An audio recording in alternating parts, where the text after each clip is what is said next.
A Bombardier apresenta esta Conferência Internacional de Abertura da 24ª Semana de Tecnologia Metroferroviária, que traz como slogan, conforme o nosso presidente Pedro já comentou, a evolução passa por aqui. Convido e participarão desta conferência o senhor Ivan Carlos Regina, que será o coordenador da mesa, que é assessor da CPTM e também presidente do Conselho da Associação de Engenheiros da Estrada de Ferro Santos a Jundiaí.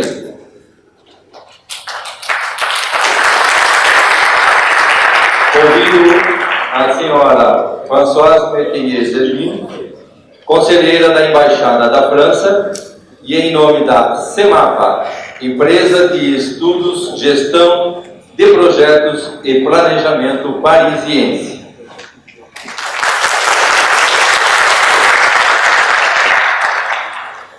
A senhora Françoise abordará o seguinte tema: Paris-Rive-Gauche, a transformação de um território industrial e ferroviário em bairros urbanos. Abordará o tema Spina Centrale Torino, metrô e ferrovia, restituição dos espaços da cidade, pelos conferencistas que convido também a ocupar seus lugares à mesa, os senhores Marco Gerassi, diretor técnico da Geodata, e senhor Marco Steger, gerente de áreas Américas da Italferro.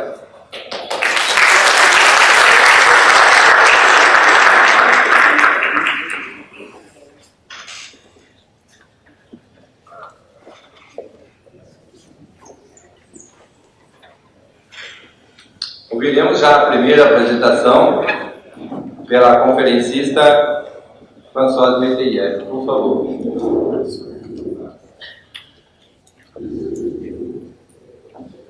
Boa tarde. Obrigada pela IAMESP de ter chamado a França para apresentar um caso de ordenamento territorial. Eu gostaria de pedir desculpas de parte da Secretaria-Geral da CEMAPA, a senhora Moret, a senhora Sandrine Moret, que normalmente devia viajar alguém para fazer essa palestra, designou alguém, mas no último momento a pessoa não foi pedido viajar, então me pediram de desplaçar. Então eu vou tentar apresentar da maneira melhor possível esse grande empreendimento, muito interessante, que é o Paris-Rive-Gauche, que chamamos de PRG. Não tem que confundir com PSG, o Neymar não tem nada a ver nisso. O Paris-Rive-Gauche significa Paris margem esquerda do Rio Sena, claro. Por que esse nome? Porque sempre a margem esquerda do Rio Sena foi menos valorizado do que a margem direita. Se pode passar? Para passar, a gente...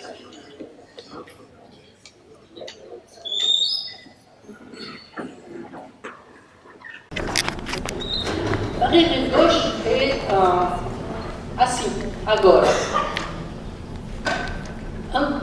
Onde que fica? É importante bem localizar esse bairro, que é o bairro 13, que nunca foi um bairro muito valorizado. Era o Porto de Paris, teve um grande espaço que era ocupado pelos trilhos da estação Austerlitz, que era uma estação muito dedicada a cargas e tinha poucos viajantes, então nunca foi muito valorizado. E quando se decidiu fazer, revitalizar, vamos dizer, esse bairro, se considera que finalmente é um espaço muito grande, muito importante, porque Paris finalmente é uma pequena cidade. Em comparação com a área metropolitana de São Paulo, ou com comparação com muitas cidades do Brasil, Paris é realmente uma pequena cidade de apenas 3 milhões de habitantes e com uma densidade que não é muito alta, porque como tem muita proteção do patrimônio histórico, o que acho muito bem, os edifícios têm um máximo 7 andares no centro. Então, é só nos bairros novos que foi possível fazer empreendimentos mais altos. Paris Rive Gauche, então, como podem ver, fica lá bem no fundo de Paris, vamos dizer, né? Toda a parte nobre de Paris conhecida, a Torre Eiffel, o Arc de Triomphe, Élysée, etc., tudo fica na margem direita e também no oeste de Paris. Então, como muitas vezes na Europa, os bairros nobres ficam no oeste e os bairros menos nobres ficam no leste. Isso por razões de ventos, mas eu não vou entrar nesse detalhe. Ventos e poluição. Mas não é o assunto.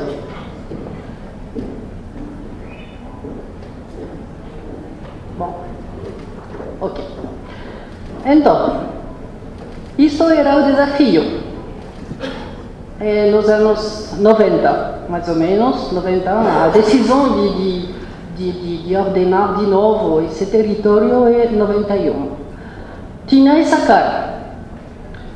Do lado direito, do outro lado do rio, tem a estação de Lyon, tem o Ministério da Fazenda, bem novo, esse edifício que entra um pouco no Rio Sena, e que vamos dizer que foi o primeiro edifício que demonstrou o interesse do poder público para essa região. Agora, como dar uma continuidade urbana nesse ambiente? Não é realmente algo muito fácil, mas era o desafio. Então se fez uma aposta. Onde que eu preciso passar o sistema para funcionar? Aqui, lá? Tá, ok, tá bom. Então, a decisão e realmente a aposta foi cobrir. Simplesmente cobrir os trilhos. Simplesmente maneira de falar. Né? A ideia era óbvia, só que tinha que realizar.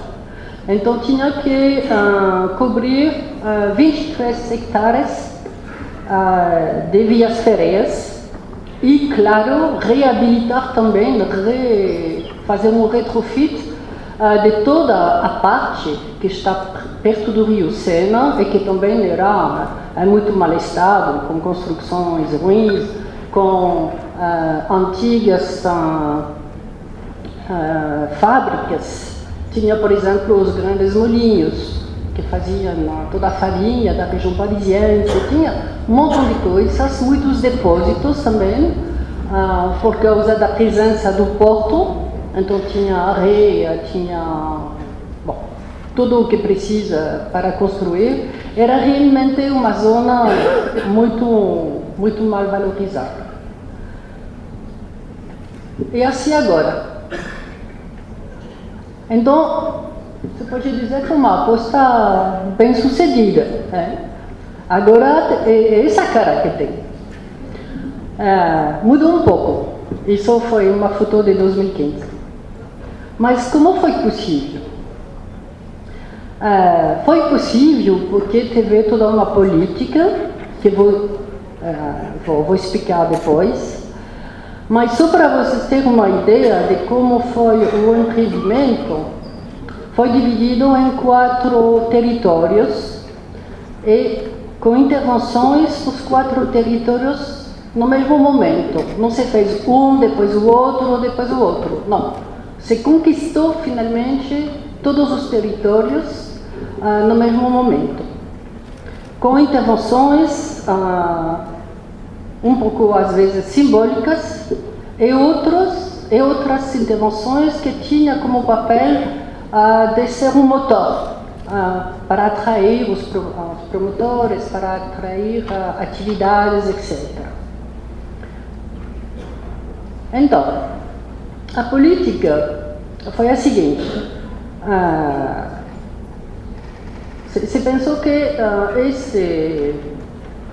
esses 130 hectares, finalmente, o total da zona é 130 hectares, se pensou que precisava armar uma política capaz de ser firme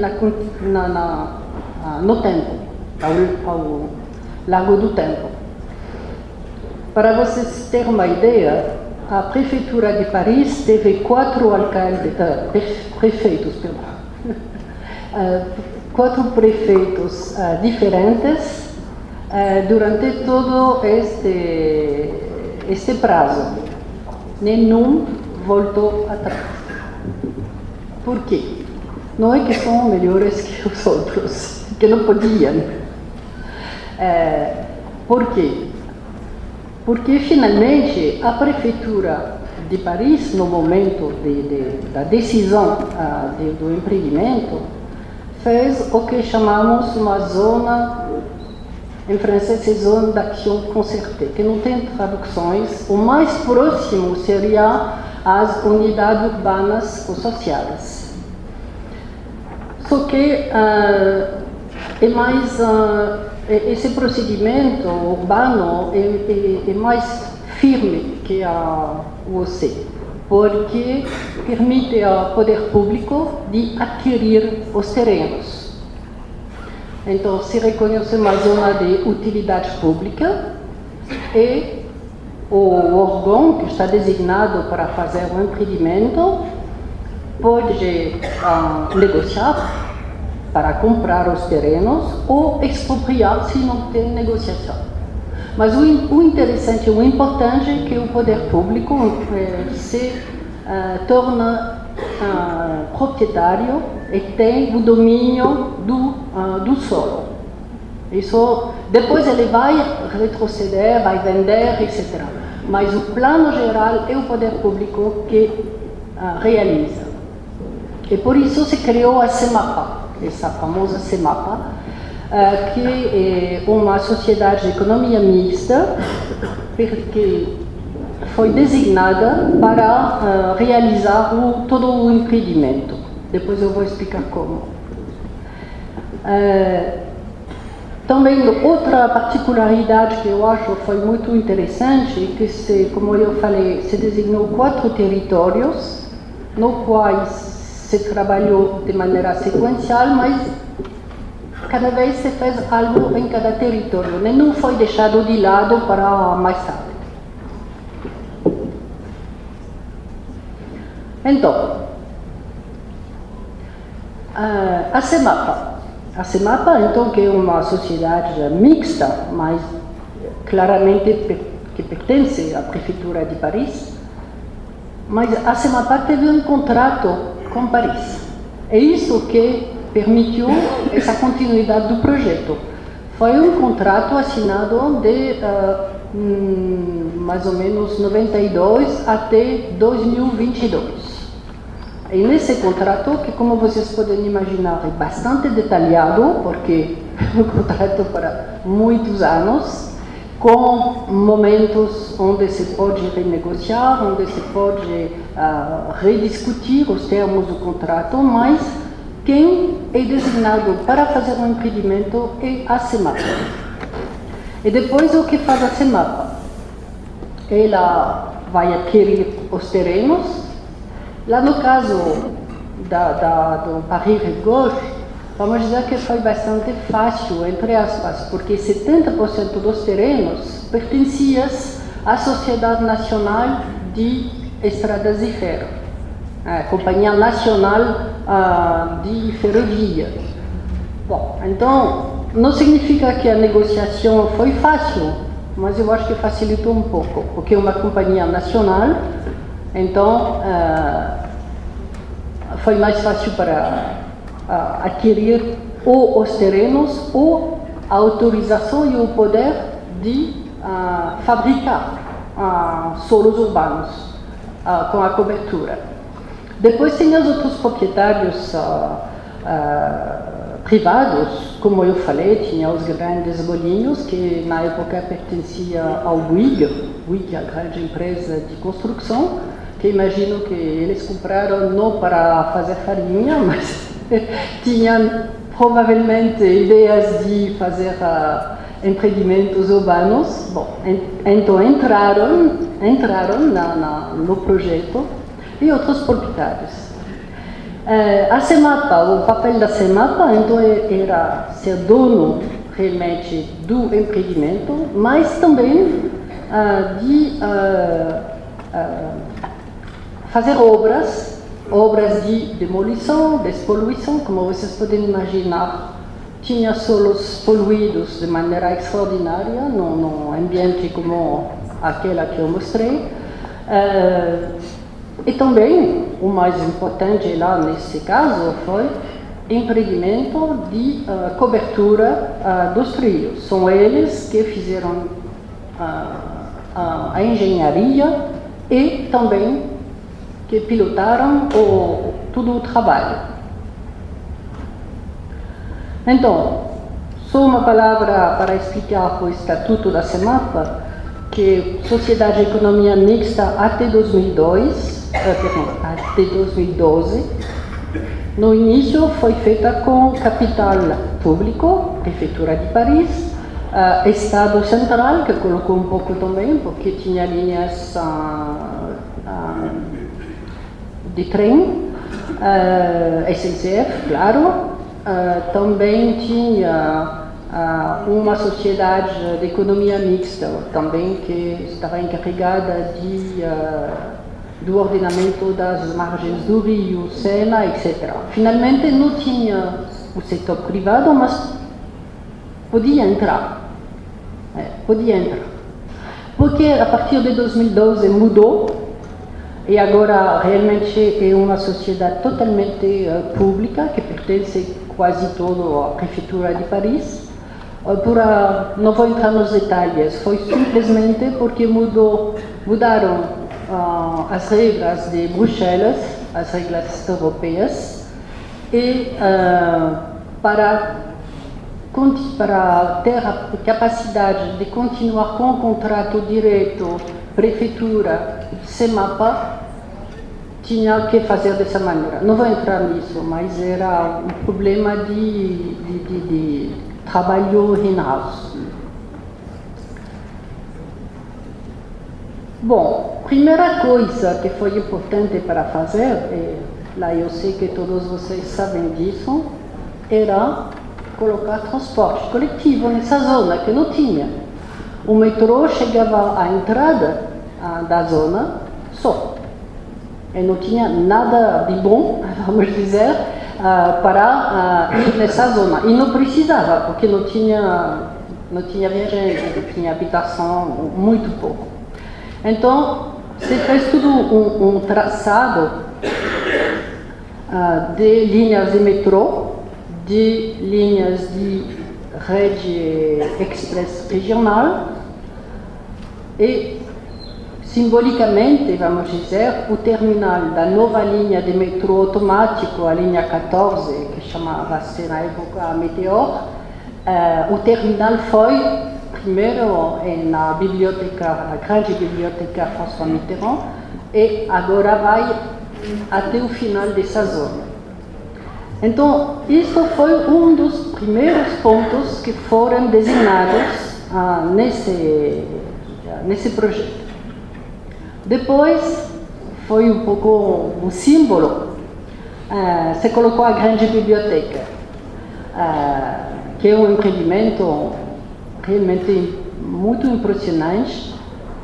Para anedota, toda a madeira que está entre as 4 torres EDIP, vem do Brasil. Obrigada, Brasil.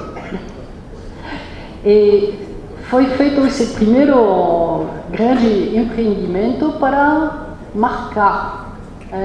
E não é por acaso que é uma biblioteca. Então, numa zona que era totalmente abandonada, vamos dizer, se colocou o saber. Bom, depois teve que fazer todo esse trabalho de cobertura dos trilhos. Depois eu vou lhe dar o endereço da CEMAPA, porque lá tem vídeos que vocês engenheiros e arquitetos vão adorar. Eu não quis tomar o risco de apresentar, porque geralmente funciona no computador, mas nunca funciona na sala. Então eu preferi colocar imagens e comentar. Mas é realmente algo muito impressionante. Então, como cobrir esses trilhos? Então, se fez da maneira, eu diria, a mais básica possível. Me lembra um pouco como se faz dentro de uma casa, se coloca, como se fala, vigas, e depois como se coloca um taco, mais ou menos. Bom, eu não sou engenheira, sou economista, então é por isso. Bom, aqui a segunda fase dos empreendimentos. A primeira fase foi na região de Austerlitz. Aqui a segunda fase que começou nos anos 2000. Então, como vocês podem ver, eles colocaram umas vigas e depois, completando, simplesmente, se eu posso dizer. Só que não foi tão fácil.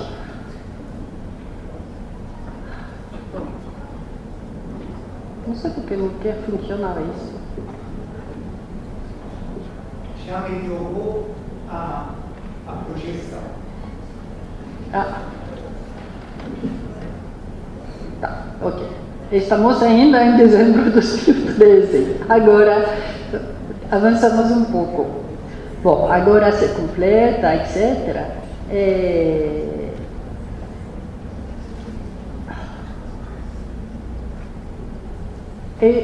em novembro de 2015, tudo estava pronto para construir.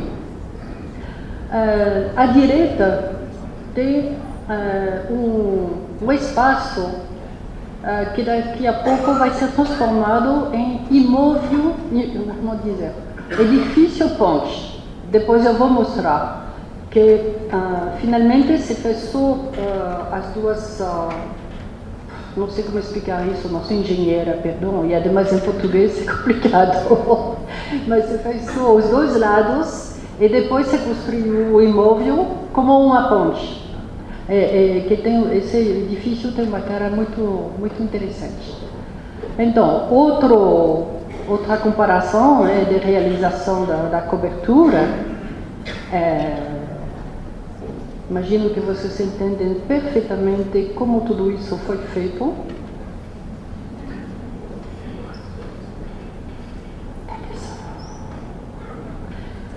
Bom, agora é o que tem nessas coberturas. Então, são escritórios, comércios, apartamentos, atividades de lazer. Agora eu vou mostrar um pouco tudo o que tem. Assim, uma coisa muito importante no momento da cobertura é que passam aqui trens que vão até a estação Austerlitz. Passa também a rede Express Regional, o RR, e também o metrô. E tudo o empreendimento devia ser feito sem interrupção de tráfego, o que não facilita o trabalho das pessoas. E teve que implantar todo um sistema de segurança para o trabalho que foi realmente muito importante.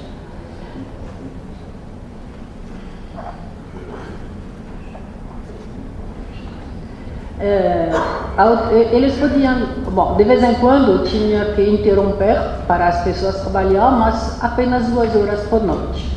Não tinha autorização de parar mais o tráfego.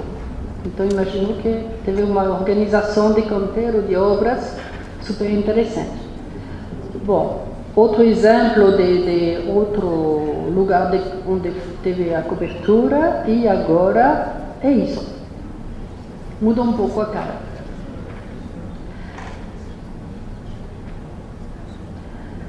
Esse edifício ponte do qual eu estava falando, então, que se fez de uma maneira muito esquisita, e então você pode ver várias camadas. Aqui são empreendimentos, habitações, etc. Muitos grandes nomes de arquitetos participaram desse trabalho, porque o que fez a CEMAP, ela reparou, fez a cobertura, fez as demolições, etc.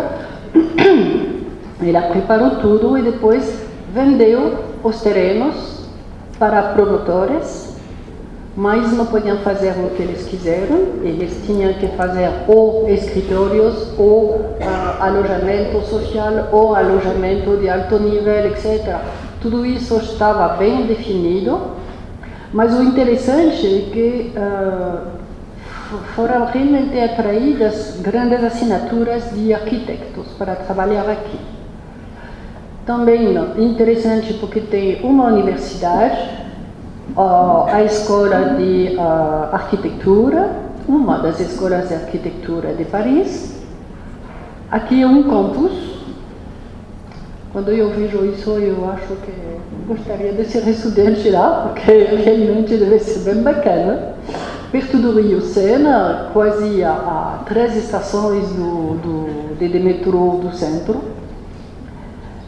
Aqui o núcleo pela química, que também é interessante como edifício. Habitação misturada, tem o social, que está à esquerda, alto nível, que está à direita. Aqui também é habitação social, que, como vocês podem ver, é de bom nível.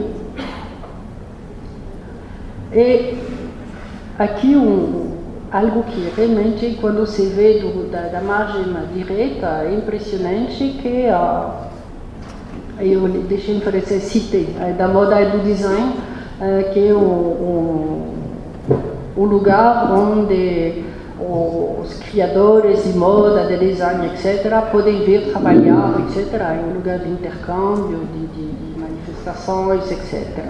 Atrás, tudo isso está em cima dos trilhos. E atrás, os edifícios são edifícios de escritórios. Por exemplo, lá tem o equivalente da Caixa Econômica, que se instalou aqui em pleno Paris. Se criou também espaços urbanos, muitos jardins, muitos espaços verdes. Aqui os grandes molinhos, então se fez uma reabilitação total da zona. Também uma boa piscina. Eu acho que com o calor esse ano devia ser cheia. E isto que eu acho realmente muito lindo, a Halle Freycinet. Acho que Freycinet é um nome que todos vocês conhecem, um engenheiro Freycinet, que foi o aluno do Eiffel, que fez não sei quantos pontes no mundo todo. Era um engenheiro realmente muito...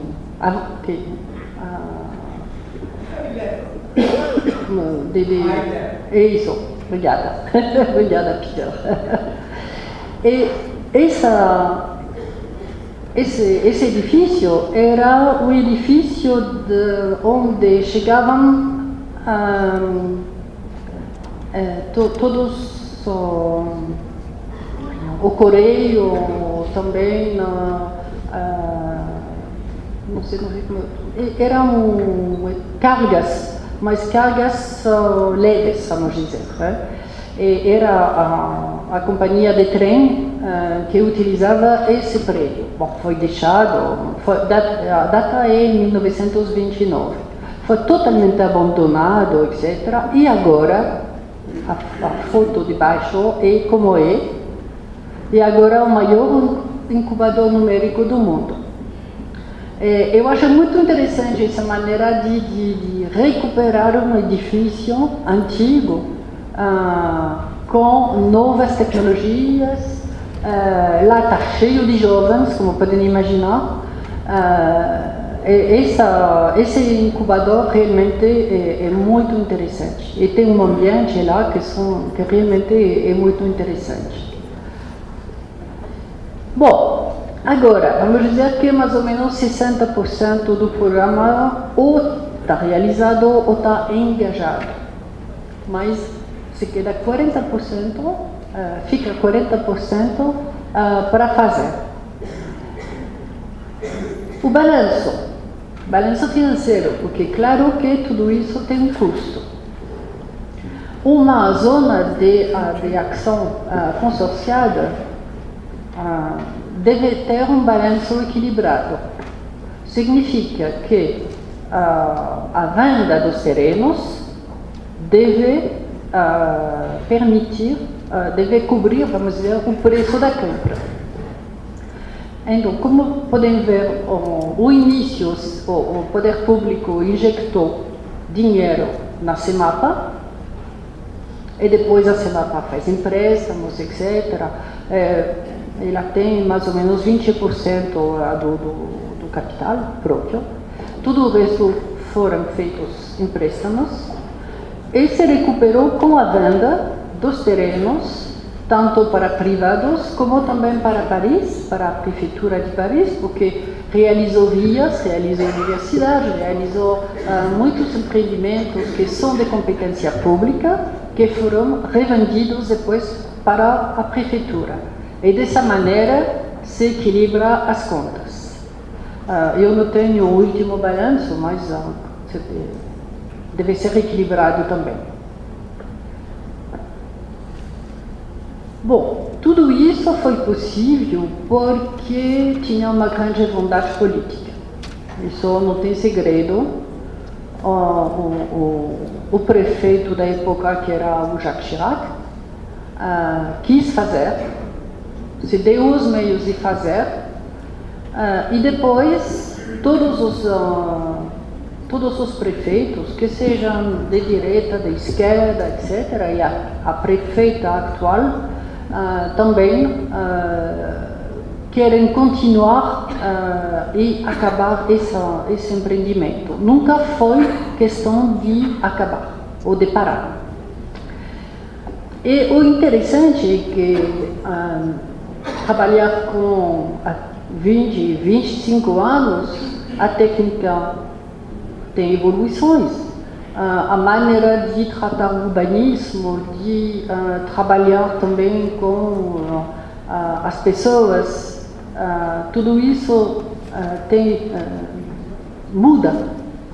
E o interessante é que, como o plano nunca foi fixado, mas sempre se deixou a possibilidade de renegociar, de reinventar, isso permitiu integrar pouco a pouco técnicas novas, maneiras de trabalhar novas. Por exemplo, agora, todas as licitações para os novos empreendimentos, os novos bairros, etc., tudo está feito com a nova maneira de fazer de Paris, que é reinventar Paris. Eu não tenho tempo de explicar como que funciona, mas é uma maneira muito nova de pensar urbanismo e pensar ordenamento. Não é só um júri, uma chamada para um prédio, para um empreendimento. Não, é você faz uma licitação na qual se pede trabalhar juntos, arquitetos, promotores, discussão com os habitantes,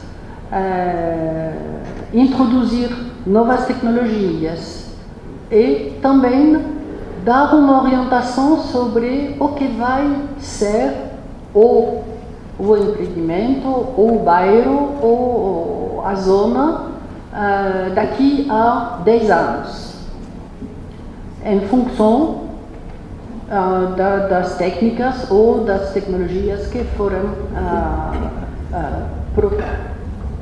propostas. E essa maneira de trabalhar que se fez em todo o país, tem agora uns 20, acho que são 20 terrenos que foram dados, dizendo agora aqui qual é a sua proposição e como se encaixa dentro de Paris, do urbanismo de Paris, etc. Permitiu uma criatividade incrível. E o interessante é que a primeira chamada que fez a prefeita de Paris, todas as grandes empresas de construção foram eliminadas. Todos. Nem Bouygues, nem Vinci, ninguém ganhou. Por quê? Porque eles fizeram como sempre, mas não funcionou. Agora, eles trabalhando com startup, eles trabalhando com outras pessoas, se integraram novas tecnologias, etc. É bem diferente. Mas lá é interessante, porque todos foram recusados. Bom, eu não vou falar mais sobre Réinventer Paris. Também na França, como podem imaginar, tem muitos para a construção de prédios. Se integra muito a eficiência energética, a construção sustentável, etc., etc. Tem programas que são lançados pelo Ministério da Habitação, da Coerência dos Territórios, etc. E, claro que Paris Rive Gauche entra em todos esses programas. Então, também interessante de ver que, como agora se muda um pouco a maneira de trabalhar com a sociedade civil, também Paris Rive Gauche integrou tudo isso. O início não tinha que fazer, não tinha habitantes. Mas a partir do momento onde o bairro começou a se estruturar, se fez todo um trabalho com os habitantes, com os residentes, não só as pessoas, mas também as empresas, comércios, etc. Bom, então se fez todo um trabalho de concertação, não sei se se diz isso em português, para definir melhor quais são os novos empreendimentos que vão ser feitos. Bom, e claro que tudo também se encaixa na política da Prefeitura de Paris, que, como podem ver, tem um plano energia, tem um plano clima, tem um plano velo, bicicleta, muito importante, etc., etc. E para acabar, um pouco de arte. Também se fez um pouco de arte nesse bairro novo. E agora é a nova passarela que foi inaugurada há pouco tempo e que permite entrar realmente, se passa da margem direita até a margem esquerda, mas se passar agora com prazer.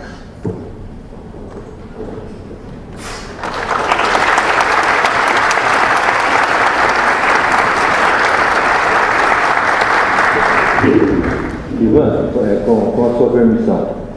Informamos a todos que as apresentações da 24ª semana estarão disponíveis no site da IAMESP dentro de 2 semanas após o término do evento. Assim como eu mencionei no início da cerimônia, acontecerá também com os certificados, com a emissão dos certificados. Então, todas as apresentações estarão disponíveis no site da IAMESP depois de 2 semanas. Ivan. Darei umas indicações sobre referências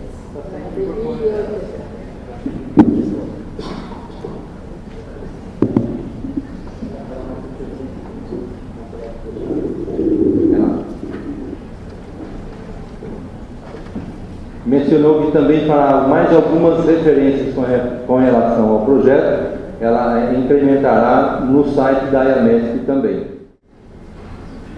Vou passar ao Marco. Marco Gerais, por favor, para a sua apresentação. Boa tarde a todo mundo.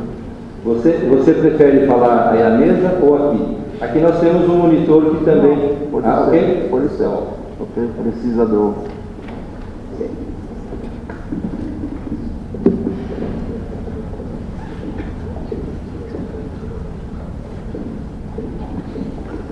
Então, boa tarde. Agradeço, a AMESP que nos convidou para fazer essas apresentações, que feita em conjunto com o colega Marcos Steger, que vamos trocar a palavra, nas apresentações, porque os dois participamos nesse projeto. Projeto que foi realizado em 2 décadas, na cidade onde morei por quase 30 anos, antes de virar paulista. Paulistano.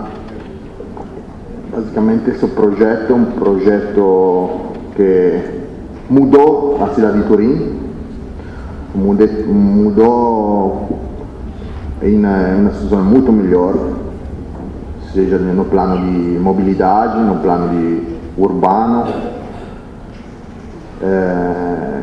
um intervento ferroviário e metroviário que realmente transformou a cidade em 2 décadas, entre as definições, o projeto e a realização das obras, que são um enterramento, de passante ferroviário, que antes das obras praticamente dividia a cidade, com poucos pontos de interconexões e interligações no centro histórico com a primeira linha de metrô.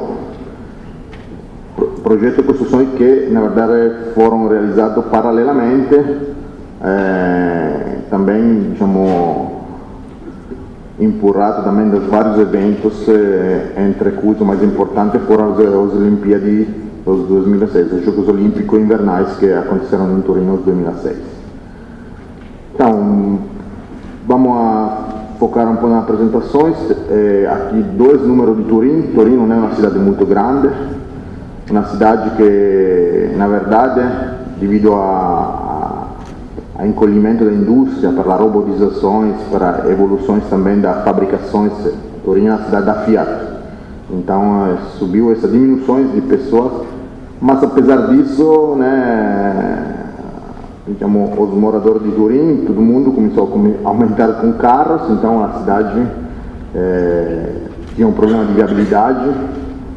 E assim, esse intervento de mobilidade, seja no âmbito ferroviário, porque essas novas interligações, vamos explicar, ajudam muito a resolver, a resolver, a dar mais oportunidade aos moradores de Turim de ter mobilidade diferente rispetto ao que era o carro, ou seja, a ferrovia, que esse internamento ajudou muito no centro da cidade a ter a possibilidade de pegar um trem andando a pé e, no mesmo tempo, uma mobilidade com a metrovia. Cidade que não chega a 800 mil habitantes hoje, mas que é uma cidade muito importante, seja a nível industrial, que hoje também, depois dessas mudanças, a nível turístico. São os temas principais que vamos tratar hoje, explicar um pouco, o que foram esses projetos, seja ferroviário e metroviário, ou passantes nos 2 eixos principais que cortaram a cidade e as interligações com a linha 1 do metrô que foi implantada. Os objetivos do projeto, na verdade, foram sequenciais, mas todos muito fundamentais. No comecinho dos anos 80 tive realmente um pensamento sobre o plano urbanístico, que aprovou um plano onde, entre as várias outras empreendimentos, outras operações de transformações, tinha também esse enterramento da ferrovia para eliminar essa grande barreira de divisões que era essa linha ferroviária. E um pouquinho depois chegou também o metrô, que basicamente cruzou e interligou esse passante ferroviário para melhorar realmente as interligações de mobilidade na cidade. Claro, progetto in una cidade urbana totalmente tombata, são desafios de engenharia não pequeno. Na frente queremos apresentar algum desafio. Vamos apresentar, pois, como foi, na verdade, repartido os custos, como foram distribuídas as despesas, nos dois projetos ferroviários e metropolitano, no sentido das distribuições nos vários entes públicos que participaram e também alguns prestamistas que participaram no projeto e na implantação dos empreendimentos. E concluímos as apresentações dando alguns indicadores depois de 2 décadas e toda a obra acabou, está lá. Hoje, se uma pessoa vai em Turim, no centro histórico a ferrovia não la vê mais, está tudo embaixo. Então foi uma mudança realmente muito, muito grande para Turim. Então aqui passo a palavra ao colega Marco Steger, que dá uma visão geral dessa parte ferroviária do empreendimento. Obrigado. Então, eu também, em nome da Italfer, em meu nome, desejaria agradecer ao Comitê da ANESP para esse convite, para apresentar esse projeto. Vou falar no sotaque muito italiano, então peço desculpa para isso, mas acho que se pode entender. Então, vou falar um pouco da parte ferroviária desse projeto. Como Marco falou, esse projeto é o resultado de pesquisa e de estudos que foram feitos nos anos 70 e acabaram no início dos anos 80. E nessa situação se apresentou uma ocasião única, obrigado, para reprojetar e replanejar todo o tecido urbano ao redor do eixo central da cidade.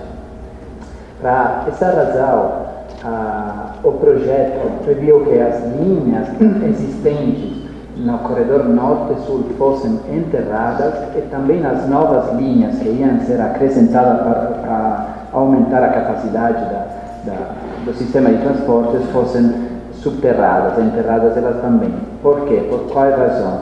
Para criar áreas verdes arborizadas, para, nesse caso, o mesmo objetivo que já vimos na apresentação de Paris, para juntar áreas que haviam sido separadas pela ferrovia no âmbito da cidade mesmo. E também para desenvolver e restituir à cidade plantas industriais que haviam sido abandonadas e dessa forma podiam ser reformuladas e ajustadas para novos escopos de utilização.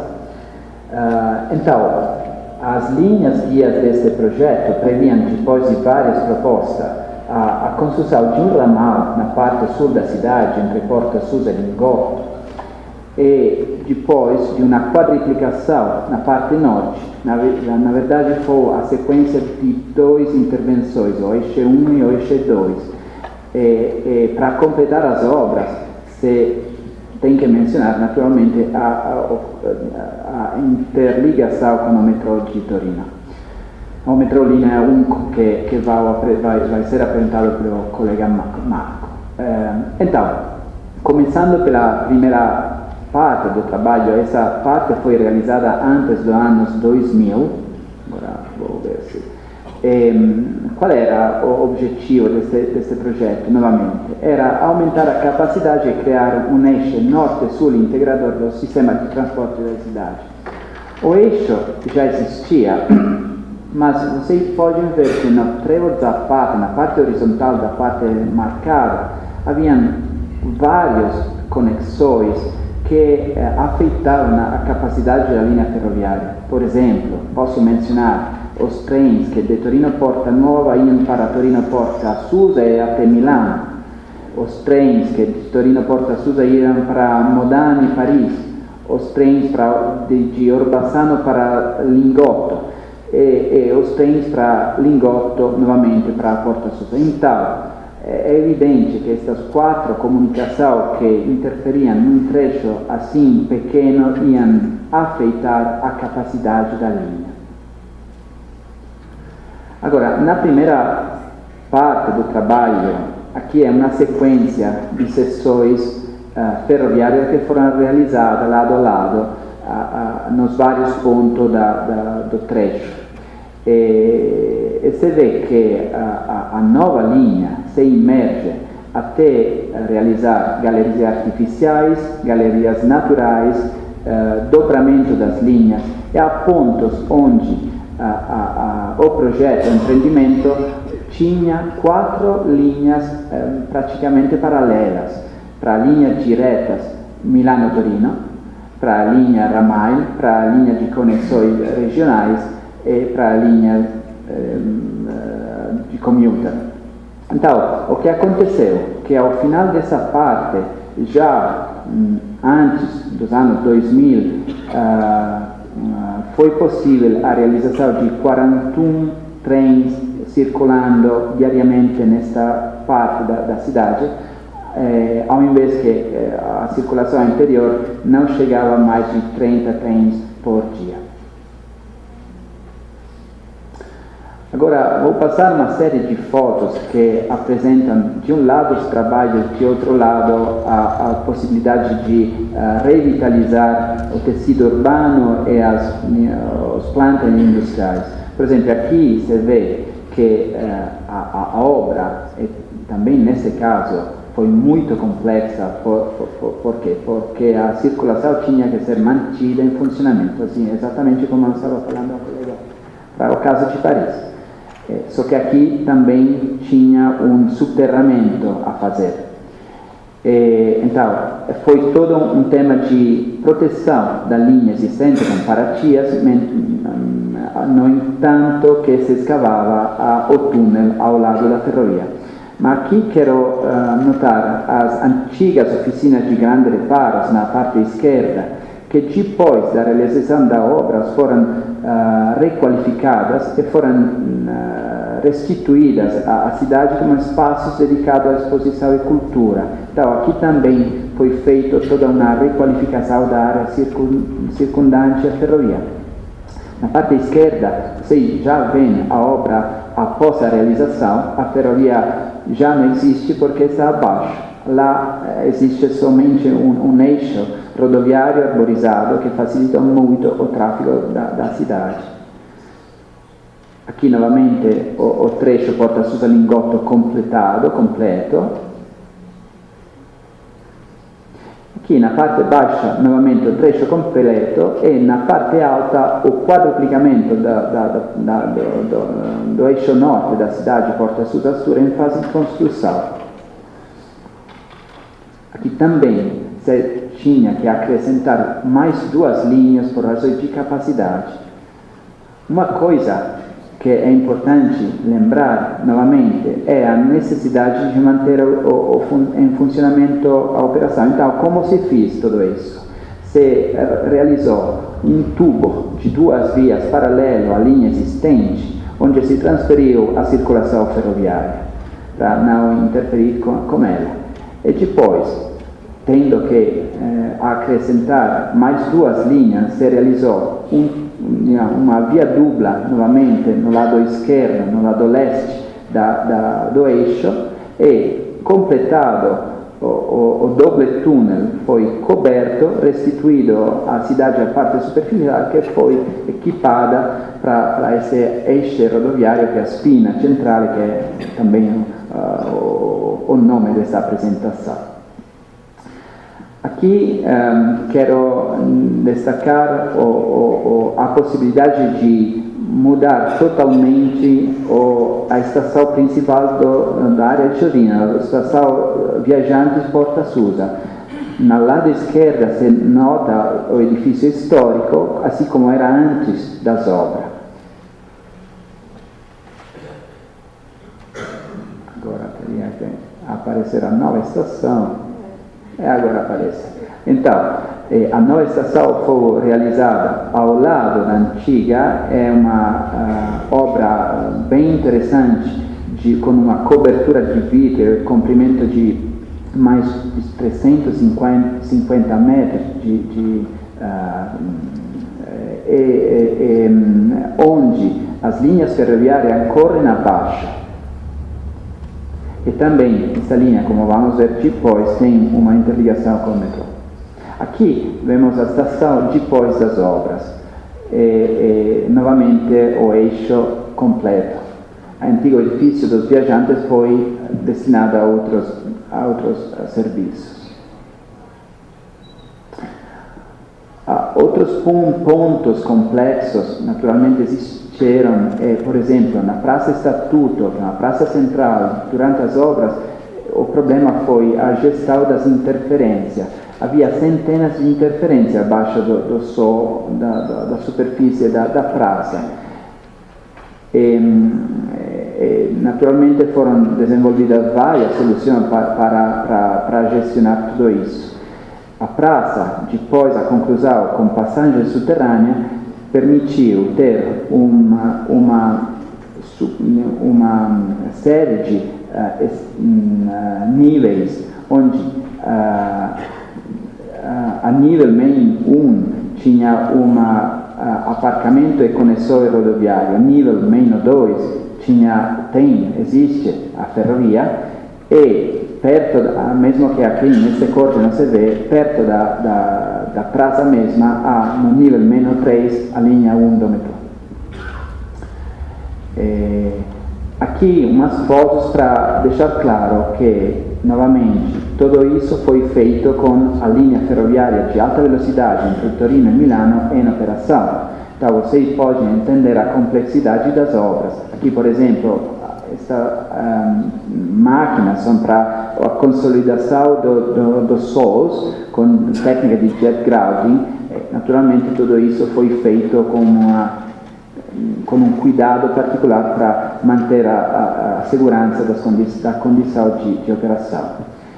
Isso envolveu também a restrição ao tráfego de veículos e, por exemplo, outras obras significativas foi a demolição de um grande rodoanel, porque no centro do rodoanel aparecia o edifício dos viajantes de estação Dora, que no projeto tinha que ser subterrado. Então, a estrutura de fundações desse rodoanel interferia com a nova estação.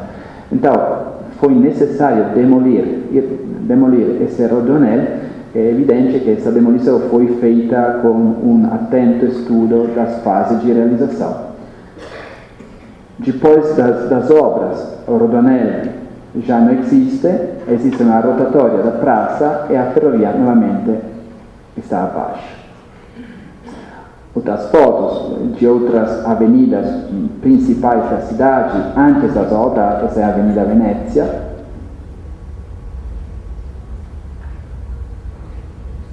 Durante as obras e depois das obras, novamente é totalmente liberada pela ferrovia. Passo novamente a palavra para Marco para comentar a linha do metrô.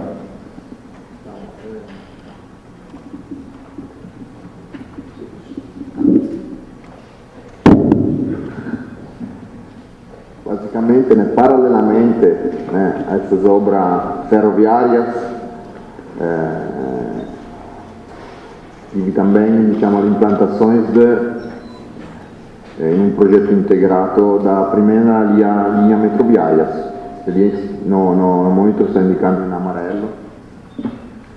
Come si può vedere o no, diciamo, dessas interligações, exatamente na parte onde as principais obras do enterramento ferroviário estavam acontecendo, ou seja, também tive uma interferência, né, de obra, que foi também considerada no nosso projeto.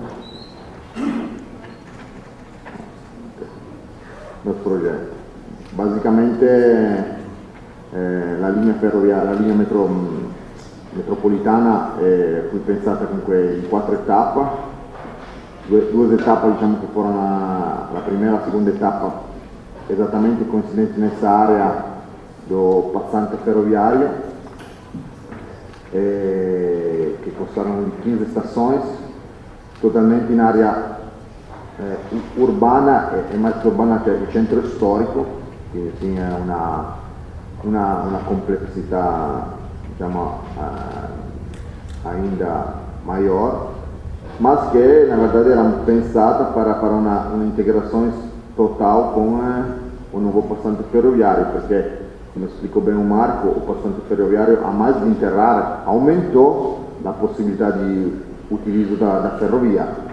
Ou seja, essas interligações entre metrô e ferrovia ajudam muito, né, o habitante de Turim a se movimentar na cidade sem utilizar o carro, que, diciamo, era o foco poi principal, né, um dos focos principais dessas intervenções, ajudar a mobilidade. Então, foram implantadas 15 estações, as etapas 3 e etapa 4 stanno sendo finalizadas nesses anos. Então, se em Turim uma pessoa vai nas férias em Turim, que acho que vale a pena andare, perché tem muita coisa interessante di cultura e di obra da Turim da ver, era la città do Rei, mas si pode encontrar também as obras metropolitanas da etapa 3 e 4 que está sendo finalizada. Então, linha metropolitana moderna, automática, totalmente subterrânea, com um projeto padrões, diciamo, pensato da um arquiteto também importante, francês, che partecipò, diciamo, nella licitazione conceitual dessa licitação. Não todas foram realizadas com esses padrões, mas a maioria tiveram esse conceito, em particolare l'importante porto di piattaforma e isolamento di sicurezza, né, nos dois casos, seja para os passageiros que para eventual problema de incêndio e quant'altro. Então, totalmente automática, uma metrô que, na verdade, em 3 anos chegou a cumprir a expectativa nos 10 anos. Ou seja, depois de 3 anos já se chegaram a utilizações, chegou praticamente a 80%, contra as previsões que era só depois de 10 anos. Ou seja, mudou realmente a mobilidade da cidade, mas eu acredito muito também devido ao intervento ferroviário, porque hoje realmente é muito simples chegar de trem da qualquer cidade intercomunal, intercidade, e se movimentar na cidade com o metrô, com o restante, diciamo, serviço público de mobilidade, mas principalmente com o metrô. Aqui, o ponto, diciamo, principal dessa interligação intermodal, que foi a interligação entre a estação Porta Susa, que o Marco apresentou, estação, diciamo, a meu ver, muito bonita, mas também muito funcional, porque está no centro da cidade, está em um lugar onde a maioria da estrada que chega são pedonáveis, ou seja, se vai a pé. Algumas também tem coisa, mas a maioria se vai a pé. E nessas estações que se chega basicamente da todos os pontos importantes da cidade com o metrô, você pode pegar o trem a alta velocidade para andar em Milano em 1h30, até a Roma 4 horas, a Genova ou a Veneza em um pouquinho mais. Ou seja, um ponto realmente importante para a intermobilidade das pessoas que moram em Turim, mas também, né, na região perto de Turim. Então, isso foi um ponto importante do projeto, que foi cuidado, né, no projeto do metrô, com interligações dessas estações. E também, obviamente, l'implantazione di un metrô também deu as mesmas, diciamo, possibilidades che poi no interramento da ferrovia, ou seja, ripensare o layout urbanos, foram recuperados bastante lugares que realmente stavano si degradando, layout che foram ripensados, claro, non modificando molto, ma tentando di migliorare la parte di urbanistica, migliorare também na parte do verde, da áreas, diciamo, verde, da parte, diciamo, também conceitual di arquitetura. E poi principalmente io acho che c'è tipo un conjunto entre la ferrovia e il metro. Ferrovia e metro interligate permetterono di tirare sistemas também soprattutto in superficie, ou seja, con un metro interligato a una ferrovia direttamente, molto sistema, diciamo, in superficie, soprattutto in via, molto centrais, muito histórica, foi permitido eliminá-los. Então, deixaram muito espaço onde as pessoas de sábado, de domingo, feriado, em férias, possam, né, andar, passear tranquillamente sem ter nenhum tipo de interferência com o meio público de superfície. Então, os objetivos. O principal objetivo desse grande empreendimento, acho que se possono olhar, diciamo, in dois punti di vista. Tem un primeiro, ovviamente, il punto di vista ferroviario e metropolitano, come spiegò ben Marcos, permettiu, né, di aumentare la capacità, né, ferroviaria e receber mais trens significa fazer uma melhor interligação da cidade de Turim com toda a cidade, né, no redor, ou seja, mais possibilidade de chegar em Turim com facilidade, não só então para os moradores de Turim, mas também para os moradores fora de Turim.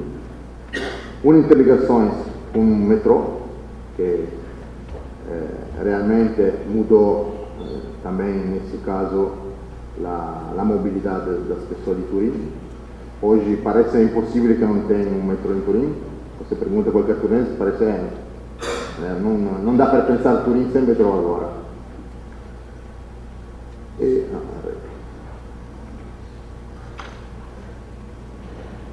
E depois também os objetivos, né? Os objetivos também uma óptica de urbanística. Ou seja, esses planos que nasceram nos anos 70, 80, também por meio de instrumentos urbanísticos, normas que foram, né, implantadas, também permitiram à cidade de, diciamo, ripensar, diciamo, o sistema de mobilidade que, né, realmente era totalmente congestionado.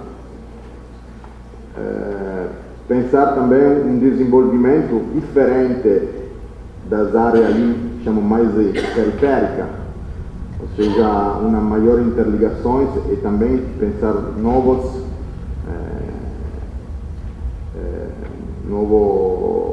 sistema de recuperações dessas áreas, também com casos específicos de implantações de área para startups, para inovação tecnológica. E, paralelamente, essa reestruturação também foi um objetivo das obras olímpicas do 2006. Também contribuíram, diciamo, nesse raciocínio urbanístico. E também uma recuperação, né, de, como o Marco explicou, de áreas, diciamo, que eram ex-industriais, áreas que, em particular, quella que mostrou a ex-oficina, que na minha época, que estudava o Politecnico di Turim, ainda essa obra não existia, era totalmente um lugar perigoso. Hoje tem obra d'arte, tem café, tem várias, diciamo, coisa muito interessante da poter ver nessas áreas ed è até gratificante depois de 20 anos que essa obra migliorò molto la città di Torino. Qua è una foto molto emblematica, negli anni 80 il passante di Turin era realmente una barriera, una divisione, o seja, non dava per passare da un lato all'altro. E lo stesso punto oggi, via Castelfidardo, corso Castelfidardo è, diciamo, un corso dove oggi tutti i giorni incontra studenti perché è do lado do Politecnico di Turin e chega até a oficina, tem bar, ristorante, obra d'arte, então mudou realmente o conceito de cidade depois dessas intervenções do projeto. Pronto, aqui agora o Marco vai explicar alguns desafios ferroviários que tiveram nessa implantação do projeto. Bom, eu acho que já comentamos esse tema nos minutos anteriores. Esse é um pouco um resumo do que foram os desafios. Então, sem dúvida, manter a linha em funcionamento foi o principal desafio que levou grande atenção aos nossos projetistas, aos supervisores das obras, às instituições mesmas. A gestão das interferências públicas, já comentamos, a implantação do metrô nas áreas históricas. Aqui tem um item mais que vamos comentar agora, que é o cruzamento subterrâneo de um rio que há em Torino, que é o Rio Dora, com caráter de portada significativa.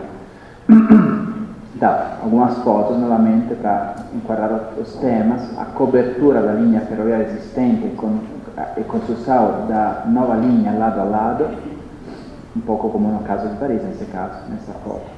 A remoção de viadutos metálicos com linha em funcionamento. Então, são somente exemplos para ilustrar as necessidades de cuidado específico para o tema da segurança. Lá se vê um trem de alta velocidade, não? Entre Torino e Milano em funcionamento. E ao lado se está construindo um túnel ferroviário. Então, todo o tema da consolidação dos terrenos foi particularmente importante.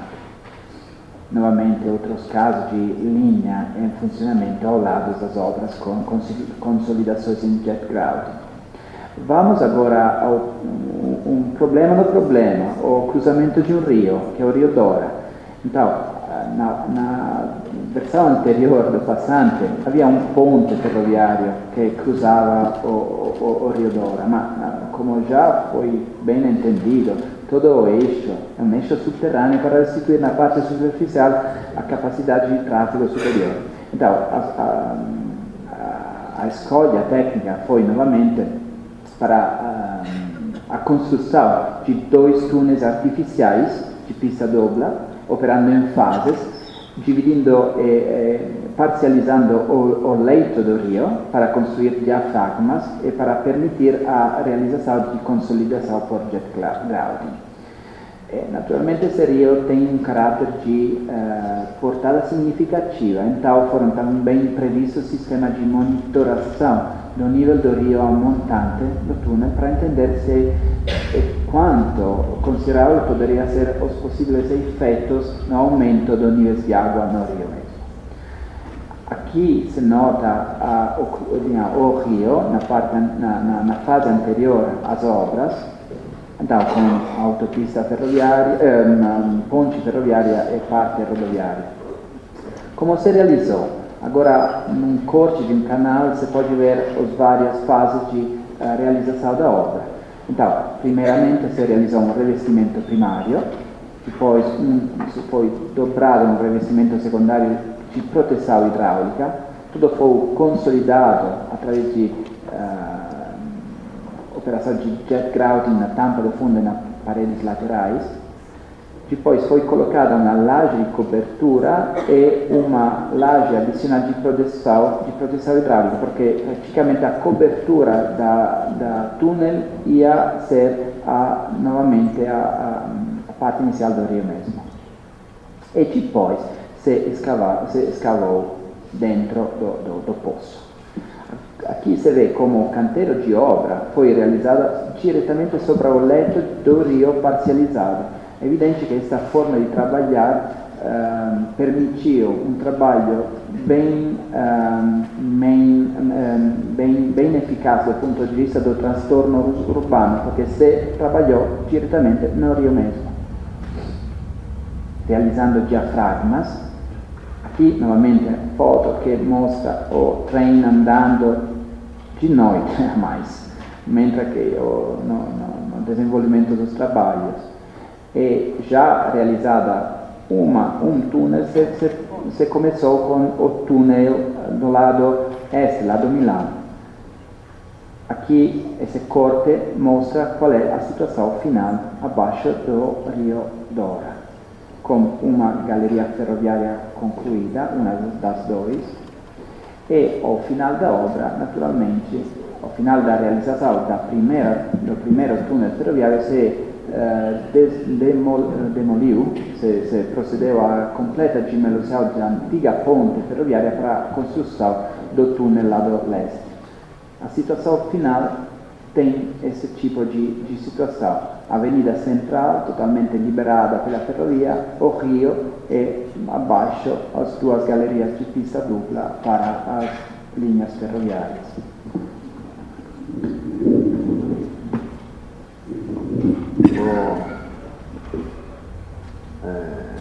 Dar continuidade, né, com alguns desafios na implantação do metrô.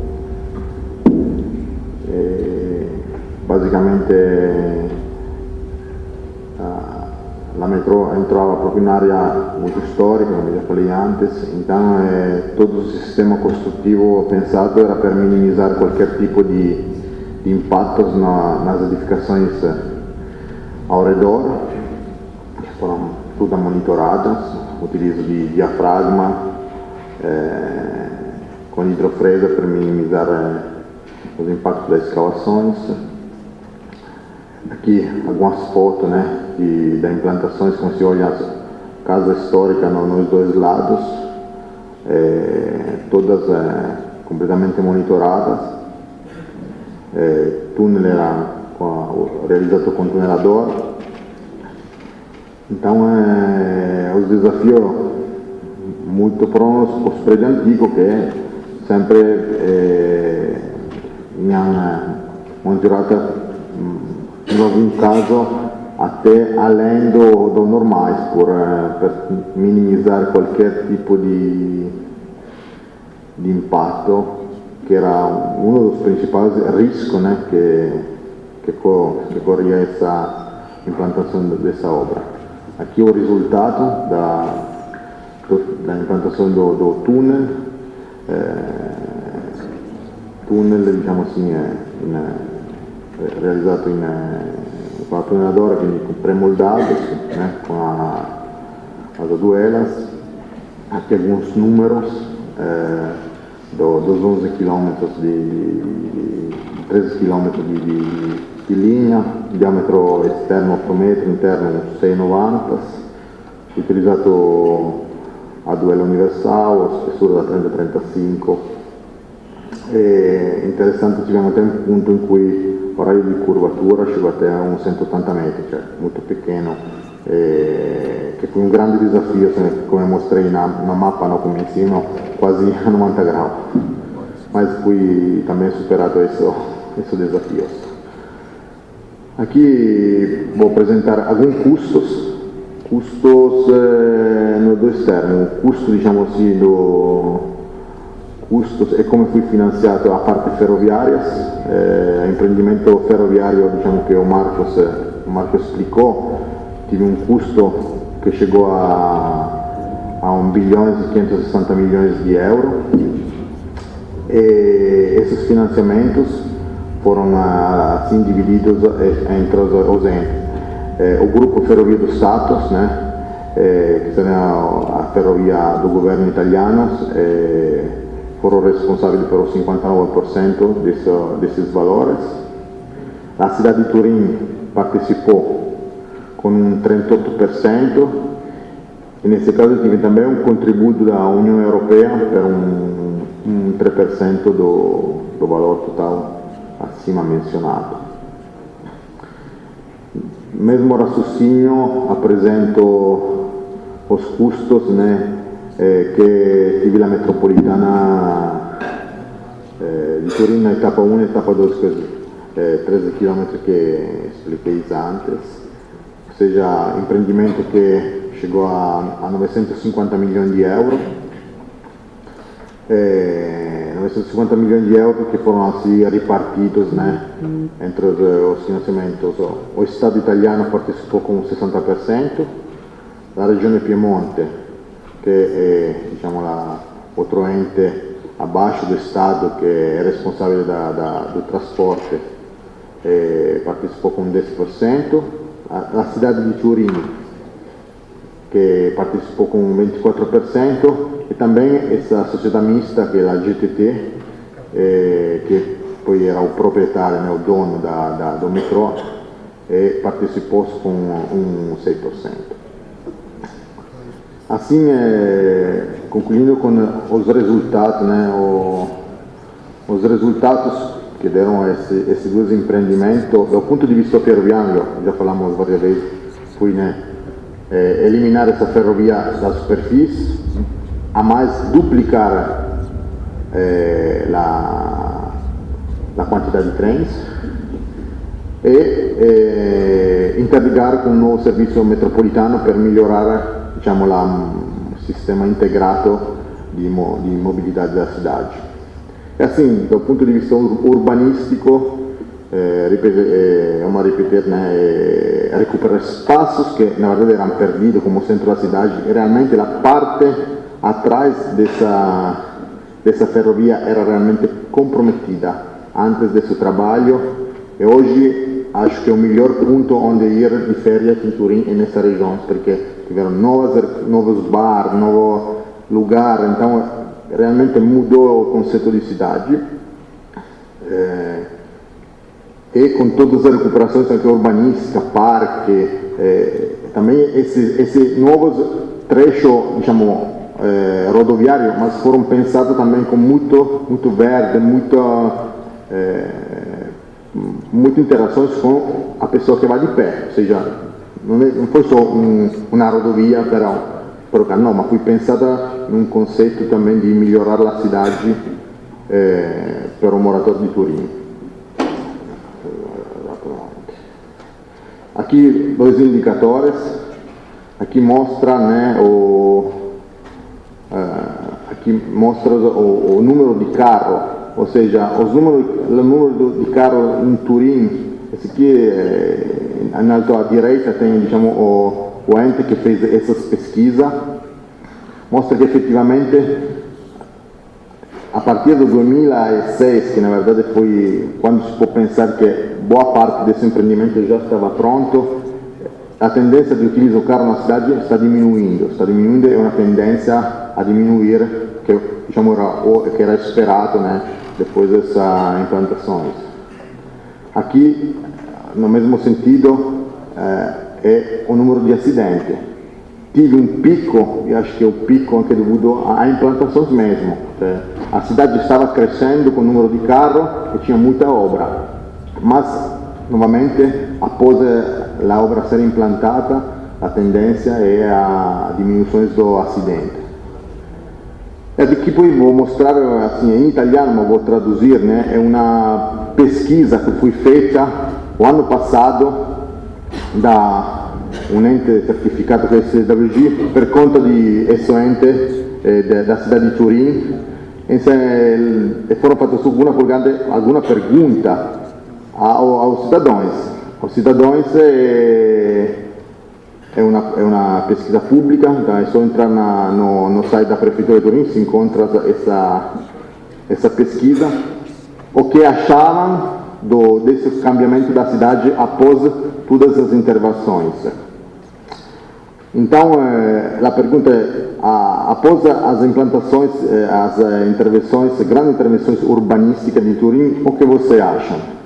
E o 64% dos cidadãos de Turim acharam que a cidade é muito melhorada.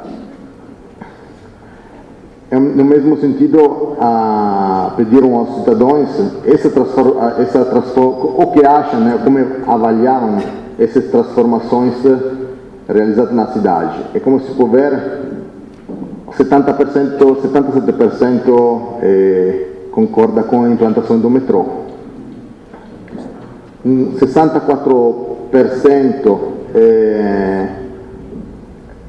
gostou muito dessa recuperação desse espaço industrial perdido também no centro da cidade, que era muito perigoso. Hoje são um lugar de encontro. Tudo esse raciocínio, né, em alta direita, essas novas recuperações e também novo espaço para ir a pé, foi 71% de cidadãos que, na verdade, gostaram dessas intervenções. E no final, embaixo à direita, todas essas recuperações, o que permitiu? Permitiu implantações de nova universidade, aumento de universidade, aumento de estudantes, aumento de jovens, e assim também 68% dos cidadãos, né, gostaram de que hoje a cidade pode receber mais jovens e que permitiram o aumento da universidade. Basicamente, essa era a nossa apresentação da Spina Centrale de Turim.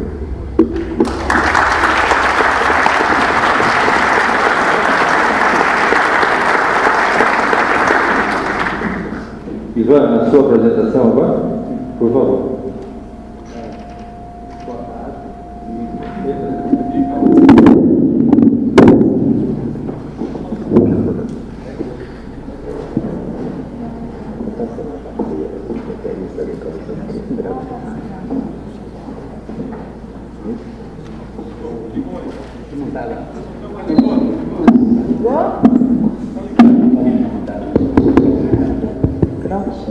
Boa tarde, amigos, amigas. Eu queria inicialmente fazer um agradecimento aqui a essa verdadeira aula magna que nós tivemos aqui da Françoise e dos dois Marcos, né? Agradecer também a Bombardier e a Mestre que tornaram essa palestra possível. E a minha fala vai ser muito rápida, é praticamente uma provocação aqui, apresentar um pouquinho do caso de São Paulo, que na verdade tem essas duas soluções que foram mostradas aqui. Elas têm um pouco do que nós necessitamos, né? E depois a gente vai abrir uma sessão de perguntas para a plateia. Algumas cidades elas percebem rapidamente a importância dos trilhos como uma condição para um transporte confiável, sustentável, etc. Outras cidades nascem já às margens dos trilhos, se desenvolvem no seu entorno. São Paulo tem a alegria de ter as duas coisas, através da CPTM e do metrô. Hoje, ambas as companhias transportam mais de 7 milhões de pessoas por dia, né? E não se pode pensar numa São Paulo sem essas duas companhias operando plenamente. A Estação da Luz, a maior parte dos paulistas aqui a conhece bem, ele é o coração do nosso centro histórico. Local onde converge a maioria das nossas linhas ferroviárias e algumas metroviárias. Nós chamamos essa estação de a Velha Senhora, é o apelido que ela tem, né? Ela foi inaugurada em 1901 e se enganam aquelas que pensam que ela está aposentada, porque hoje a parte superior dela abriga o Museu da Língua Portuguesa, mas em suas entranhas, na sua parte inferior, ainda temos várias linhas chegando ali, né? Várias linhas da CPTM, linhas do metrô e linhas operadas privadamente pela Via 4, a linha 4.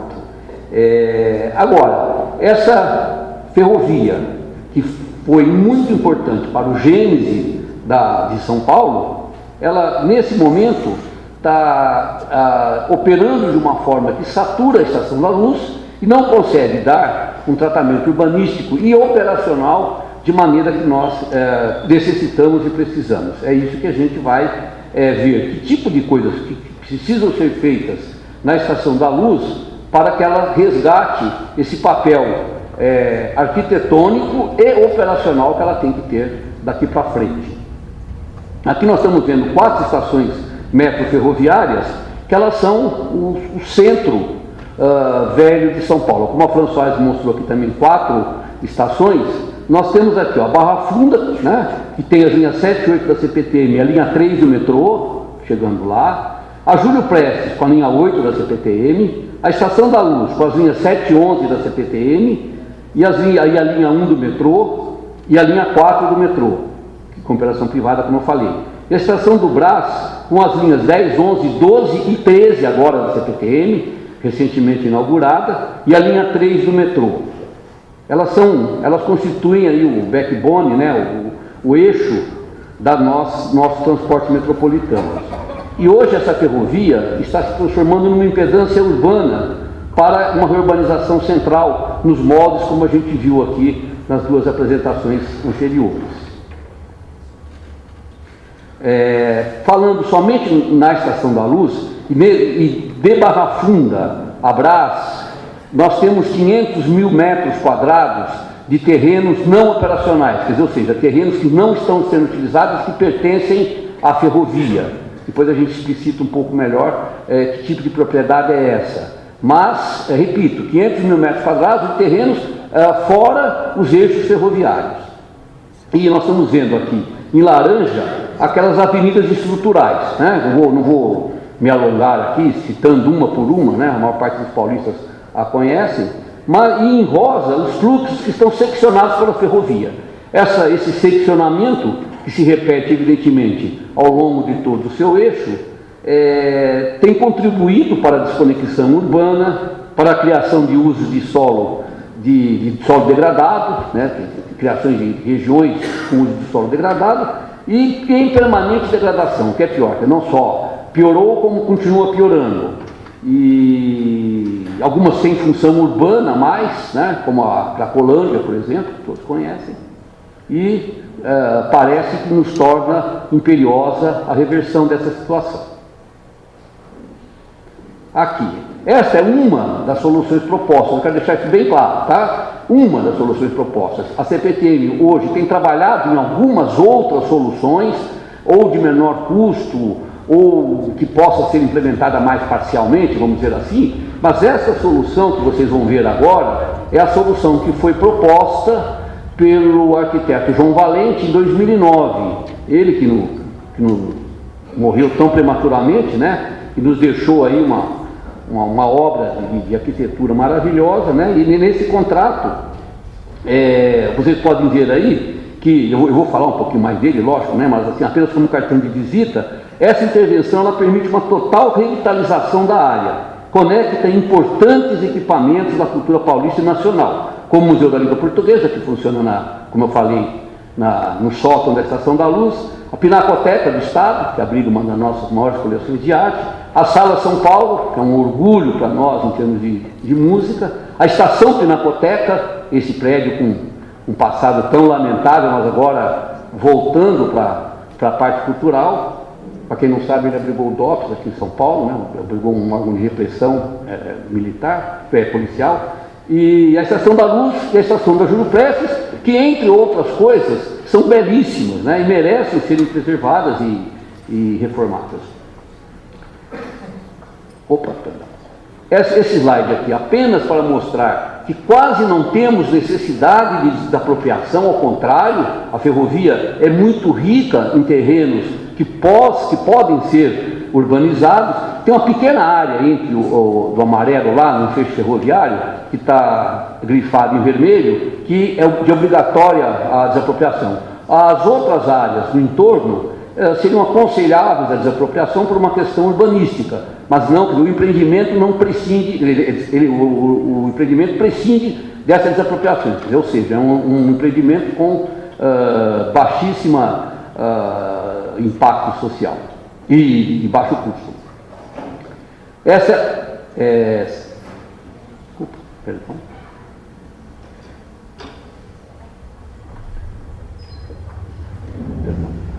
aqui é como é que ficariam os fluxos futuros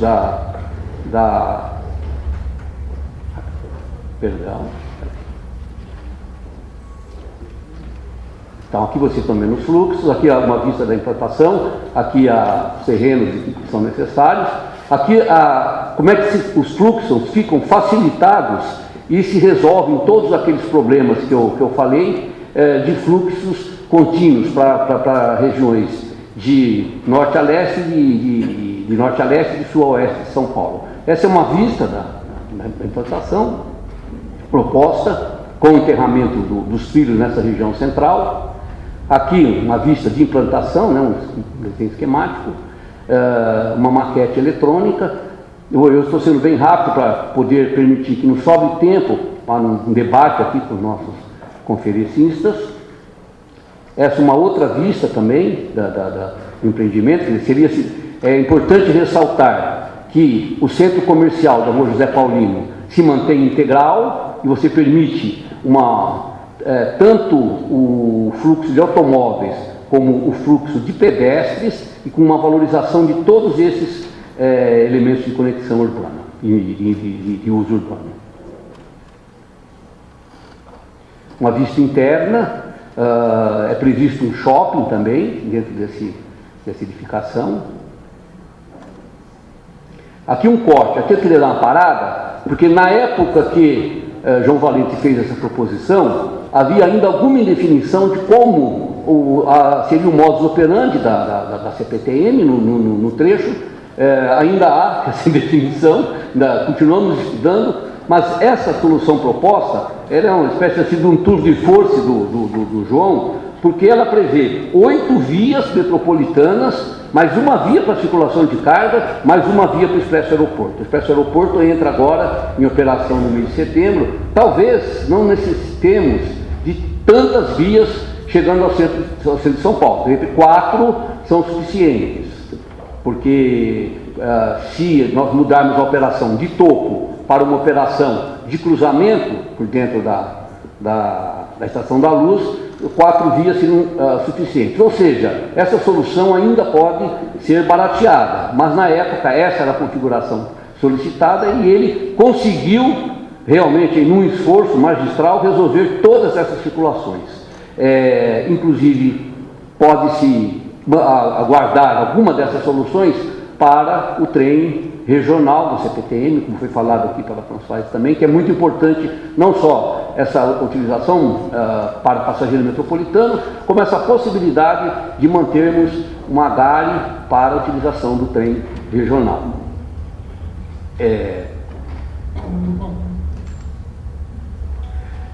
Bem, essa apresentação aqui eu estava com vergonha, porque na verdade é o seguinte, assim, a gente falava aqui, como eu falei, nós temos 500 mil metros quadrados só entre Brás e Barra Funda, mas no entorno nós ainda temos entre Lapa e Barra Funda mais 314 mil metros quadrados, sem contar o pátio ferroviário que está no centro da Lapa, e de Brás a Tamanduateí 610 mil metros quadrados. Ou seja, no centro de São Paulo, considerando de Tamanduateí a Lapa, nós temos mais ou menos a área que a Françoise se referiu aqui. Ela falou 13 hectares, nós estamos falando aqui de 15 hectares. Então São Paulo tem esse potencial, né?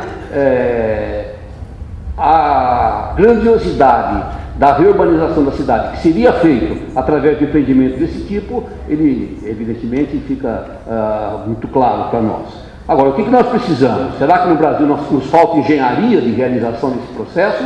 Ou nos falta talvez uma interface melhor entre nossas entidades, né? Uma intervenção dos modos como foi proposto aqui por eles, né, pelos nossos conferencistas, envolveria CPTM, a Superintendência Geral da União, que é dona de parte dessas áreas, e a NTT, a Agência Nacional de Transporte sobre Trilho, que coordena alguma dessas áreas, a Prefeitura Municipal de São Paulo, evidentemente, através de suas várias secretarias, os organismos de construção de moradias, como a Casa Paulista e a CDHU, o próprio mercado privado, o mercado imobiliário, a operadora de carga, aqui no caso a Rumo, que está presente aqui, e o governo do Estado de São Paulo, através da sua Secretaria de Transporte Metropolitano e sua Secretaria de Logística.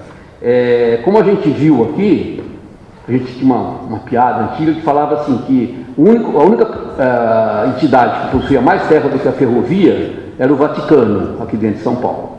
Então nós temos uma grande potencialidade inexplorada e que eu procurei aqui fazer uma provocação, a CPTM tem que resolver, através dessa articulação que eu falei aqui de entidades, se não resolver dessa maneira, ela está tentando resolver de outra, como por exemplo, fazendo uma grande estação na região do Bom Retiro, para recebimento dessas linhas, ou através da solução Água Branca, onde vai ter a linha 6 do metrô, que também poderá abrigar as linhas da oeste. O que não podemos é ficar com esse estoque de 1,5 milhão de metros quadrados que estão seccionados e sem uso urbano, causando tanto prejuízo à nossa região metropolitana.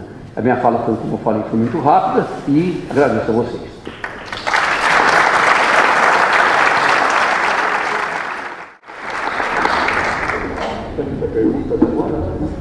Então vamos abrir a perguntas, por gentileza, para as pessoas contar. O Peter aí já se manifestou.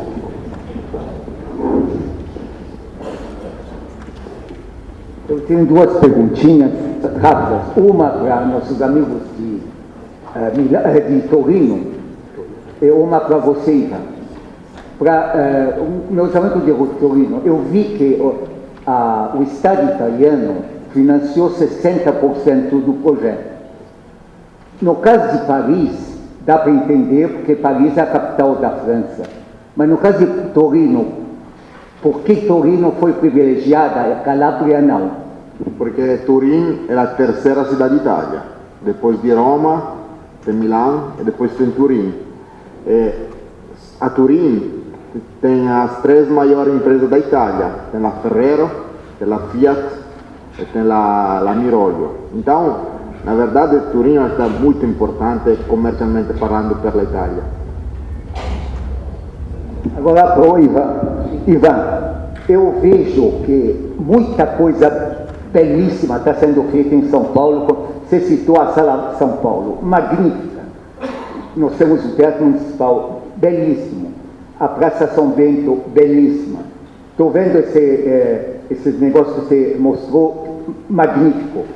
Mas não dá para frequentar lá do São Bento, não dá para ir na Sala São Paulo a não ser blindado, não dá para ir Então, esses projetos, eles prevêem o que vocês vão fazer com esses dormitórios públicos que se instalam ao redor dos belos edifícios? Essa é uma pergunta, né, que na verdade a gente é especialista em transporte como você, né, então ultrapassa um pouquinho aqui a nossa esfera de atuação. Mas a gente acredita, eu particularmente sou engenheiro elétrico, né, e venho aqui falar de urbanismo, então é muita audácia, né, mas para todos nós, né, que corre esse sangue de transporteiro na veia, a gente sempre crê que uma irrigação melhor do tecido urbano, através de um transporte coletivo de alta qualidade, possa revalorizá-lo e fazer com que a segurança melhore no entorno. Mas, evidentemente, a tua pergunta é muito difícil. Eu vou responder a pergunta que você não me fez, Peter. Você falou Eu ia fazer. Como que as pessoas que a gente via antigamente no meio de Paris desapareceram? Foram mortas? O que aconteceu? Você falou do caso de Torino, onde o Estado financiou uma boa parte do empreendimento. No caso de Paris Rive Gauche, eu gostaria de acrescentar que teve um financiamento público ao início, claro, para investir, vamos dizer, fazer um investimento dentro da CEMAPA, da sociedade que organizou todo o projeto. Mas esse investimento foi vamos dizer, reembolsado, se eu posso dizer assim. Um jogou a soma nula. Como eu mostrei, o balanço é equilibrado. Por quê? Porque o fato de ter uma sociedade comprando os terrenos, fazendo as obras de base, vamos dizer, terraplenagem, cobertura, etc., vendendo depois esses terrenos, toda a mais-valia mais-valia imobiliária vai para essa sociedade e não vai para o setor privado. Então, isso permite financiar todo o empreendimento e ao longo dos 30 anos. Eu acho que é uma forma que tem que pensar. Se eu posso me permitir, que teria que pensar para esse empreendimento que, claro que tem que fazer algo no entorno da luz. Nessa região, pleno centro, é verdade que se pode comparar um pouco o que passou no bairro 13, que estava abandonado, e no entorno da luz, em pleno centro da cidade, precisa terreno urbano para construir, claro que tem que intervir. Só que, muitas vezes, o que passa, quando você faz um empreendimento, uma linha de trem, uma rodovia, etc., etc., toda a valorização dos entornos vai na bolsa dos proprietários privados, que não fazem nada, se não esperar. Isso realmente eu acho que é uma barbaridade. É realmente um regalo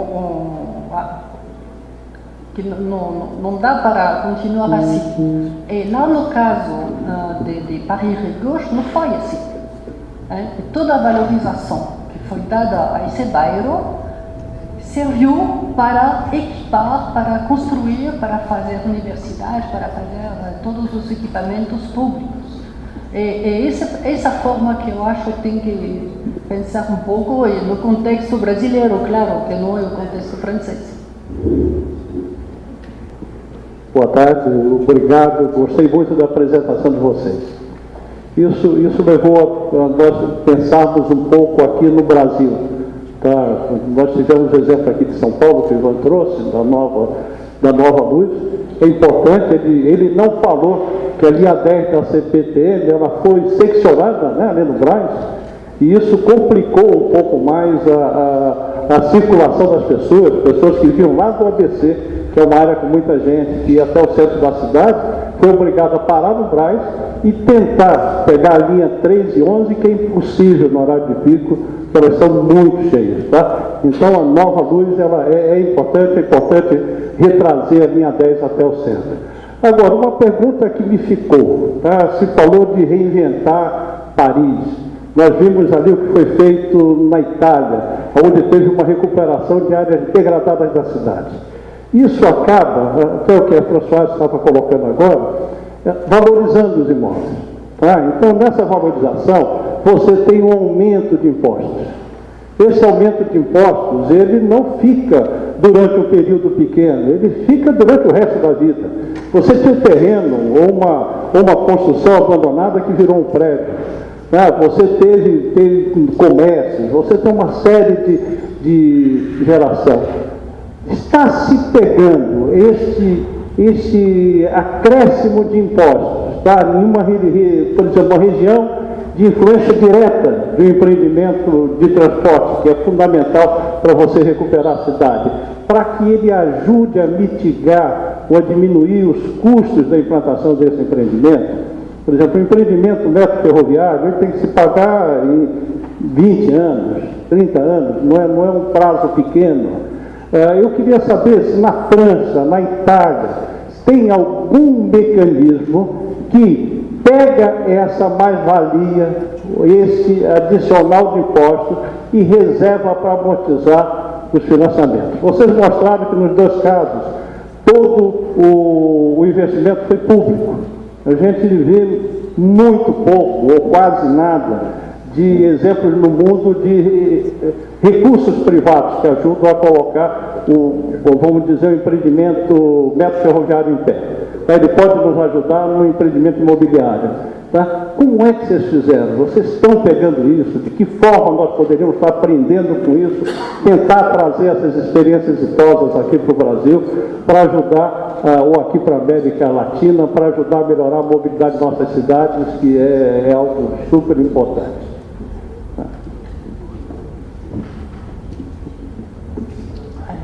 Bom, eu acho que Vou responder em dois pontos. Primeiro ponto, a recuperação da mais-valia imobiliária, criada pelo empreendimento, eu acho que tem que montar uma figura, não será tipo esse mapa aqui, mas tem que achar uma forma que corresponde às instituições brasileiras para ter essa figura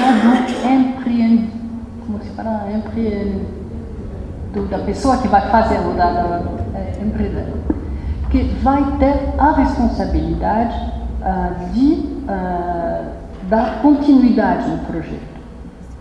Há alguns anos que eu conheço o Brasil, sempre eu vejo que tem muitas boas ideias, muitos bons projetos, mas que com o sistema que vocês têm, parar quando mudar o prefeito, mudar o diretor, não sei o quê. Isso realmente eu acho que é muito importante ter uma figura que está fora desse jogo, que tenha uma responsabilidade frente aos políticos, frente às empresas públicas como a CPTM, que tem a propriedade dos terrenos, etc. É importante que seja responsável frente a essas instituições, mas tem que ser independente, senão não dá para conseguir.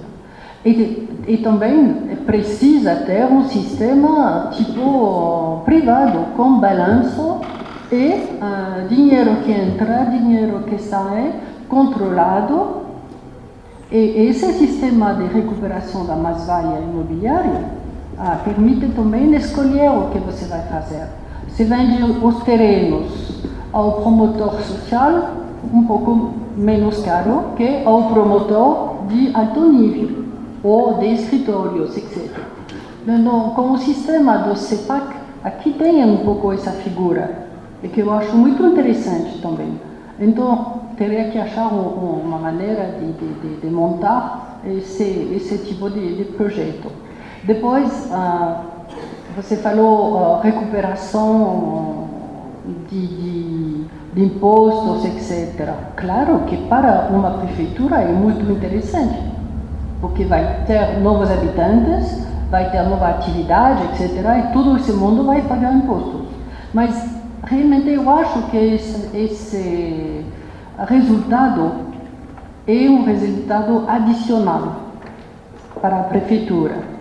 E não deve ser totalmente, o projeto não deve ser ligado a esse tipo de resultado. Deve ser realmente algo bastante fechado, senão nunca vai conseguir ir no tempo. O problema desse tipo de projeto é que, em geral, para tudo o que é urbanismo, etc., o tempo dos projetos não é o tempo político.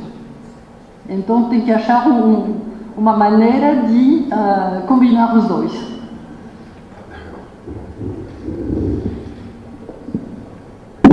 Posso dizer uma palavra? Tá, uma pergunta para mim um pouco difícil. Eu sou engenheiro, então todos os mecanismos de financiamento das obras são temas complexos. Para minha experiência, eu não lembro de mecanismo de aumento de imposto para financiar obras de infraestrutura desse tipo. Esse tipo de obra são obras que não têm uma cobertura, não são sustentáveis. São obras bem importantes, onde a financiação pública para nós é importantíssima. Sem dúvida, há partes de obras que podem ser sustentáveis se, por exemplo, falamos de uma estação onde tem um desenvolvimento imobiliário comercial. Então, limitando-se a essa parte de obras, os empreiteiros privados poderiam entrar com um balanço financeiro possível. Mas se a pergunta foi, existiu, no caso italiano, um aumento de imposto para financiar obras de infraestrutura, na minha experiência, diria que não. No caso do metrô, uma pequena parte da financiação havia sido aproveitada através de uma organização, que era a GTT, que é uma parte privada. Isso posso dizer como minha experiência. Eu só finalizar um pouco, eu só trouxe essas questões. Nós estudamos um pouco, nos Estados Unidos eles pegam a área de influência direta das estações e eles verificam o que teria, cravam, e durante um determinado período de tempo, o adicional de imposto gerado para os 3 níveis de governo, ele se volta para você ajudar a pagar o financiamento da obra. Tá? Porque eles falam, se essa obra não existisse, essas melhorias não teriam. Era como uma prefeitura que resolve dar um incentivo para uma fábrica ser instituída no município dele. Então, eu acho que é uma ideia interessante para aplicar aqui no Brasil. Teríamos que mudar a legislação, mas nós tínhamos que pensar. E o segundo ponto era isso, que eu acho que todo mundo está se fazendo, é você fazer empreendimentos associados que te geram uma receita que ajuda a mitigar os custos não só da viagem, como também da implantação que está sendo citada. Mas eu achei interessante, e o exemplo aqui da CPTM, é claro, é muito próximo. Nós temos muita área e vamos recuperar umas áreas centrais da cidade que estão degradadas. Obrigado pela colocação. Ivan, você quer fazer alguma conclusão? Não, você quer finalizar? Eu dou alguns recados. Eu queria aqui reiterar nossos agradecimentos aqui aos nossos conferencistas, que acho que com o brilhantismo deles nos fazem pensar nas soluções possíveis para nós. Realmente muito obrigado. Tá? E obrigado a vocês também pela presença.